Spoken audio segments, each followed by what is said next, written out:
there's a growing crisis impacting Black women. The silence around it is not surprising, but it is dangerous. And I'm here to change that.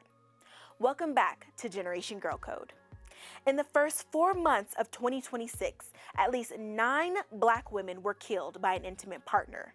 That is Black femicide in real time. Black femicide is a term coined by Rosa Page to bring awareness to the alarming rate at which Black women are murdered by a current or former intimate partner. And this isn't limited to one segment of women. Femicide affects women of all ages, from school-age girls to grown women to senior citizens. According to the Violence Policy Center, the number of Black women killed by an intimate partner rose by 30% between 2011 and 2024. 30%. So why even now aren't Black women being taken seriously when they report violence? Part of the reason Black women are so often dismissed is that society has historically failed to see Black women as vulnerable in the first place. Studies have shown that Black girls are often perceived as older and less innocent than children of other races, while Black women are more likely to be viewed as strong enough to handle pain, conflict, or instability on their own. And because of that, when Black women report fear, abuse, or danger, their distress is often interpreted as conflict instead of crisis. Their victimization gets framed as domestic dysfunction instead of abuse. Their fear gets flattened into relationship drama. Their reports become he said, she said, and patterns of coercion are minimized until violence escalates. For example, Atlanta Falcons rookie James Pierce Jr. was charged back in February of 2026 for allegedly stalking his ex, WNBA player Rickea Jackson. He was charged with crashing his car into her car twice, including head-on. According to an arrest affidavit, Jackson called 911 around 9:30 on a Saturday morning, saying someone in a white Lamborghini SUV was following her. A few hours later, she met with police and explained that she and Pierce had recently ended a 3-year relationship, and she had already blocked his number to avoid any further contact. But that didn't stop him.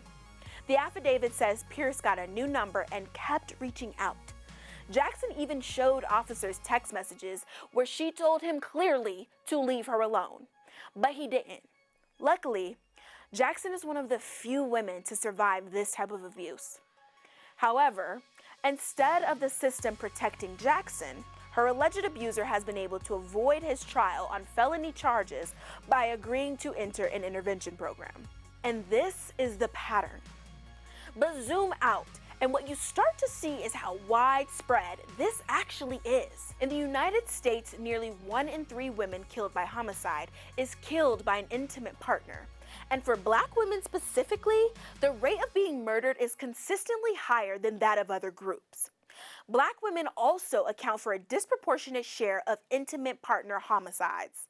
Although they make up a smaller percentage of the population, Black women represent a significantly higher percentage of victims in these cases. And most of these killings don't come out of nowhere. Research shows that in the majority of cases, there's already a history of abuse, prior police contact, or documented warning signs before things turn deadly. This is what makes it so urgent. Because Black women aren't just dealing with isolated incidents, they're navigating patterns of escalation that are often seen and reported without meaningful intervention until a serious or even fatal assault occurs. And outside of the headlines, outside of the cases that make the news, this is even more true. Most of these stories don't involve public figures or viral attention. They involve women with no platform, no media coverage, and limited resources trying to get help in systems that don't always respond fast enough or seriously enough. So when we talk about Black femicide, we're not just talking about statistics. We're talking about what happens when warning signs are ignored over and over again.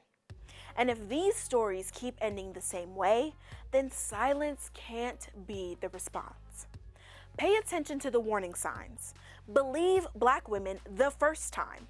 Speak their names before they become hashtags. Because survival should never depend on how visible your pain is. I'm Meikko Love, and this is Generation Girl Code.